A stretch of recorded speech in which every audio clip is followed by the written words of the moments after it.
Hello, thank you for joining us. Thank you, it's a pleasure to be here. So you have been to Bucharest for a couple of months already. Which are the most interesting conspiracy theories you heard about here? Well, I've been quite fascinated by the presence of George Soros in your conspiracy theories here. So where I'm from, Aotearoa, New Zealand, George Soros is basically a non-entity when it comes to claims of conspiracy by governments or institutions. And I was aware of Soros with respect to American or US conspiracy theories. So to find that he's such a spectre behind the scenes, allegedly, in conspiracies here was quite fascinating. And how does it work? Why is it such a common, and it is a common conspiracy theory here with George Soros?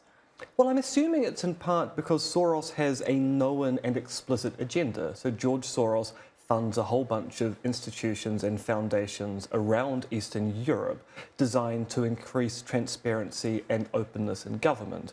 And it's unfortunate that in this particular part of Europe, there has been a tendency towards governments to be closed in nature.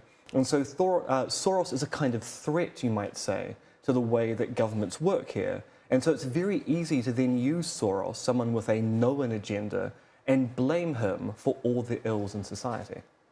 Because citizens do not hear about the fact that he is a fan and he promotes open society. They hear he is a villain, which is not true. So how does it work? How are people convinced?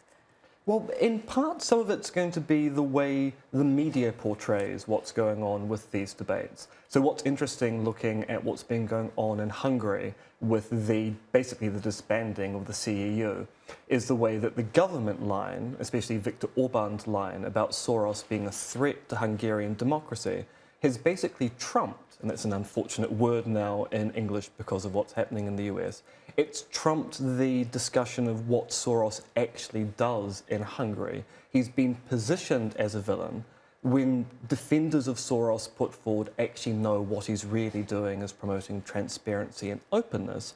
What you get is the notion that they're being defensive, and when people are being defensive, people go, oh, what do they have to hide? Can this conspiracy theory be also promoted by Russia, for example? I think there is a distinct possibility that Russia is meddling in world politics across the globe. I mean, we've already got active investigations going on in the US at the moment. We have the disinformation campaigns coming out of Russia with respect to the Ukrainian crisis. Russia, of course, actually largely fabricated a hack on the US claiming it was a Romanian who was responsible, the so-called Guccifer 2.0 individual or group. And it's certainly interesting that a lot of the rhetoric coming out of governmental sources in this region of the world seem to replicate or echo Russian state lines. So I think there is something to the suspicion that Russia is meddling in politics here. And given Russia's history, I don't think it's unreasonable to actually have conspiracy theories about what Russia might be up to. Why do you say that historically? Can you give us some examples? Well, if you go back to the beginning of the 20th century, the great Russian example of a conspiracy theory is the Moscow trials of the 1930s, where it really did turn out that Stalin and his cronies actually ordered a massive disinformation campaign to cover up the fact that the Moscow trials were in fact a sham and the supporters of Leon Trotsky had essentially done nothing wrong. In more recent times, because of course we have to recognize Russia's no longer a Stalin-esque government, it's a Putin-esque one instead, we've had active investigations by world authorities into what Russia is doing. So the US crisis is a great example there. It does seem that the Americans have legitimate fears that Russia was engaging in some meddling of the presidential campaign and may or may not have been involved in the release of WikiLeaks information about the Hillary campaign, which suggests that Russia at least has a vested interest in making sure that powers sympathetic to Putin come into power in places like the US and the like. So these are the kind of grounds that some conspiracy theorists will then use to go, look, if Russia's doing this thing, surely we should be looking at other similar events around the world and asking, is Russia involved in that too? But what would be the narrative that Russia would use for, let's say, the United States? compared to one used in Eastern Europe? Would they be the same narratives? Would they be different? In which way? I think there might be some commonality there. So one of the things that was interesting about the US presidential campaign was that Donald Trump was fairly against the NATO alliance prior to becoming president. And of course, if you're aware of what goes on in the Baltics and the Balkan regions, NATO is kind of the bulwark that stops an expansionist Russia from moving back into territories it used to occupy.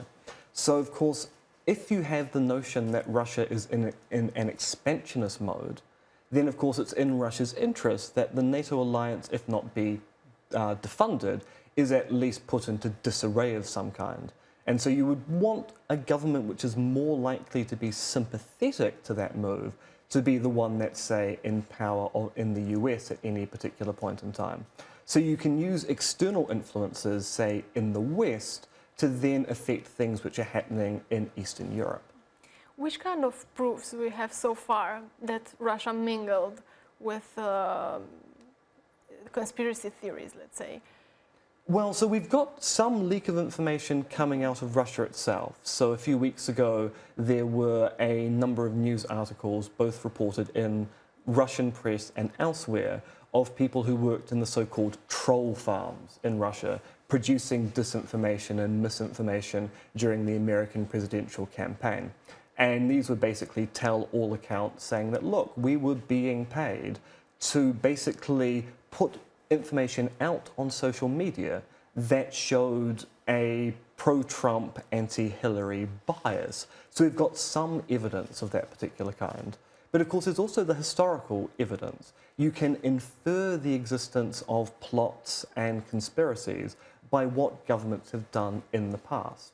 So if you live in a society which has a large number of conspiracies historically, and you think that the government and institutions in your society haven't changed immensely, then it's reasonable to assume that those same types of conspiracies might be going on now.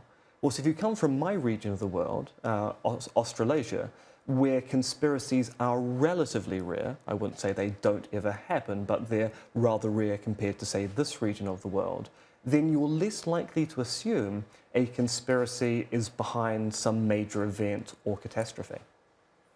If a villain would like to manipulate Romanian citizens, let's say, which would be the best narratives to use?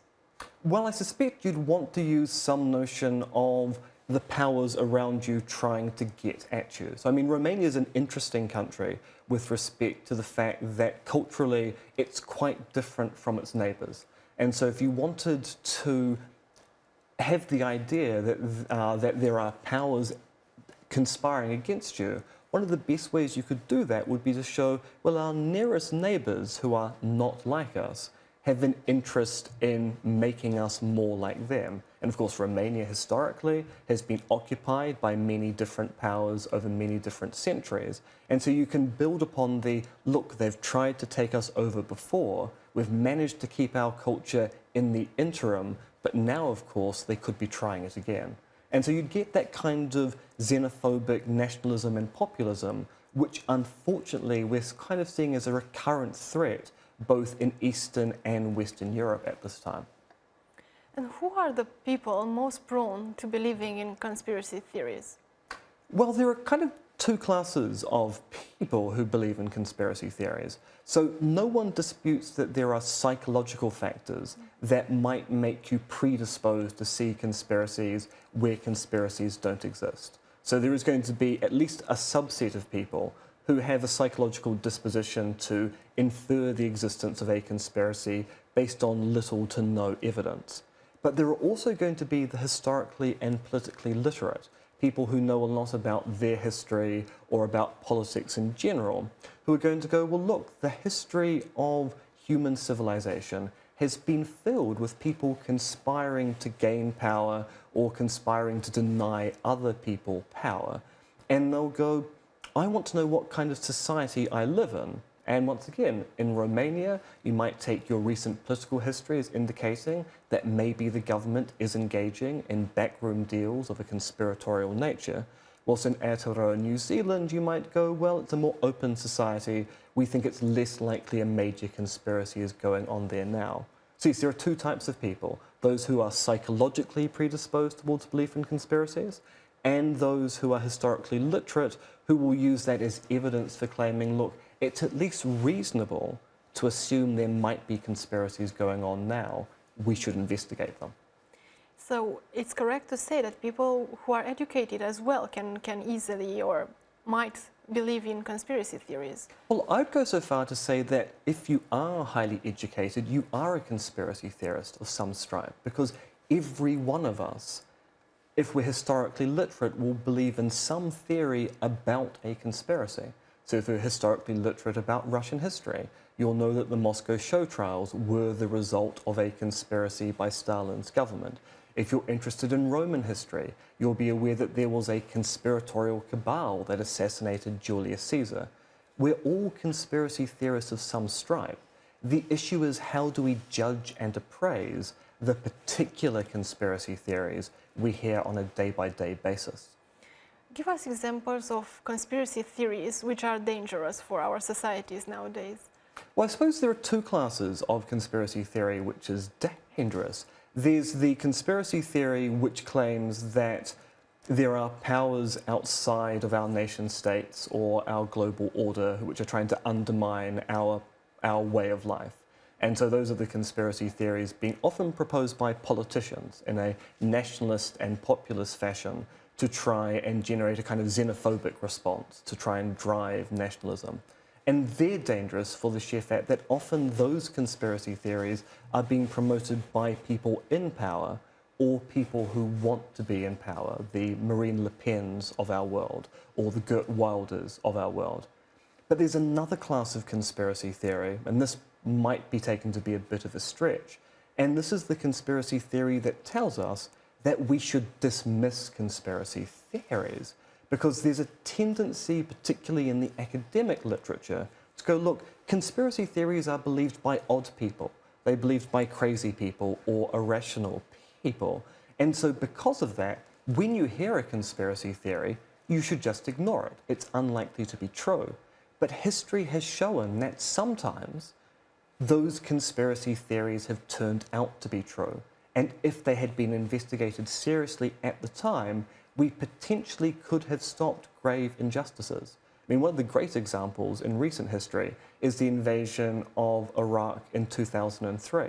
The West, particularly the UK and the US, claimed that they had credible evidence that the Saddam Hussein regime was developing weapons of mass destruction, evidence the public could not see because it was secret. Now, of course, we now know that evidence wasn't credible.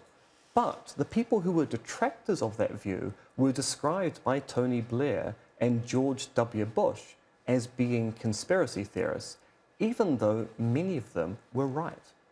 And how do you find the truth? Oh, well, actually, that's what I'm working on here in Bucharest at the moment. So my current research project is trying to develop a way of, well, a framework, essentially, of how we'd go about investigating conspiracy theories. And in part, that's working out how our judgments about the past probability of conspiracies in our policies affect our judgments about how likely conspiracy theories are now. There's a question as to what individual duties do we have when it comes to investigating these claims of conspiracy theories. Most of us don't have time to investigate every single conspiracy theory we've heard, so we often rely on the advice of experts, and there's a big question here: who are the right experts to appeal to? And then, of course, there are the economic decisions that come around. We can't investigate or devote resources to every conspiracy theory that exists. So we have to apportion which ones do we take seriously and which ones, like alien shape-shifting reptiles who control the bloodlines of our nations, we might put to one side and go, if we get time, we'll investigate that one too. So basically, for an individual, critical thinking is very important. We complain here in Romania that students and teachers usually do not teach critical thinking. How much of a problem is this for the future citizen? It's probably a massive problem, and it's a massive problem because it's an educational issue. So I used to teach critical thinking at the University of Auckland. And if you read the pedagogical literature on the right time to teach people critical thinking, they basically suggest you need to be teaching it to very young children up to about the age of 8, where they're still in what's called first language acquisition phase, the point where they're learning to think with words. Because thinking skills are language skills. And so you want to train people to be critical thinkers from an early age. But if you talk about that, that is considered to be social engineering. Yes, we're going to train children at a young age to be critical thinkers. Some people, particularly people on the right, are going to go, that's just a liberal agenda. You're trying to make liberalism the heart of the way our societies work. And so there's a kind of pushback towards that particular kind of move. But and how would you respond to such a critic? Well, that is the €1,000,000 question, basically. How do you respond to these particular claims that you're not engaging in a conspiracy, you're simply engaging in good education of the citizenry? And that requires being able to get to grips with why critical thinking is important, and pointing out that critical thinking doesn't necessarily lead you down ideological alleys or dead ends. Critical thinking is being able to appraise all views on an evidential-based manner, and there isn't an agenda behind that. The only agenda, so to speak, is making people into better thinkers so they're able to deal with the kind of complex political claims we deal with on a day-to-day basis, especially when it comes to politics. And one last question, getting back to the present and to Russia. How can a country like Russia, if you could explain, benefit from infusing conspiracy theories in other countries? Could you give us some examples? Well, I suppose if you're a power like Russia, that was once one of the two great superpowers during the Cold War, and you are a massive country, I mean, geographically, Russia is just enormous, with a lot of areas which used to be Russian but were lost after the revolution, then you have a situation where you either want to cement your control of the countries which surround you to protect you from further incursion by, say, foreign Western values, and we see this in Russia. There's a kind of pushback against the West going on there all the time. There's a kind of vested interest to try and make Russia as Russian as possible, and that requires having an enemy, an other, who exists outside of Russia, which both allows you to cement control within Russia, but also give you justification for expanding Russia, making people more like us. And because we have 1 minute left, if you would like to add something or say why it is important to study the conspiracy theories. Well, I think the reason why it's important to study conspiracy theories is that the history of humanity is infused with allegations of conspiracy. Humans are very good at lying to one another. It's one of the first skills you learn as a child, is when you can get away with a lie. And I think it's fair to say that conspiracies happen on a day-to-day basis, from really minor innocuous conspiracies, like the organization of surprise parties for friends, which are basically benign, even good kinds of conspiracies that still revolve around keeping secrets from one another, to governments covering up things that they've done wrong they don't want the public to know about. And so it's important to study conspiracy theories because it informs everything that happens to humans in a social basis. And sometimes the conspiracies we get involved in are the kind of things that should be examined and not simply dismissed because they've been suggested to be a conspiracy theory. Thank you very much for the explanations and for accepting our invitation. Vă mulțumesc și dumneavoastră, domnilor și domnilor, că ne-ați urmărit. Puteți să găsiți întreaga înregistrare pe digi24.ro.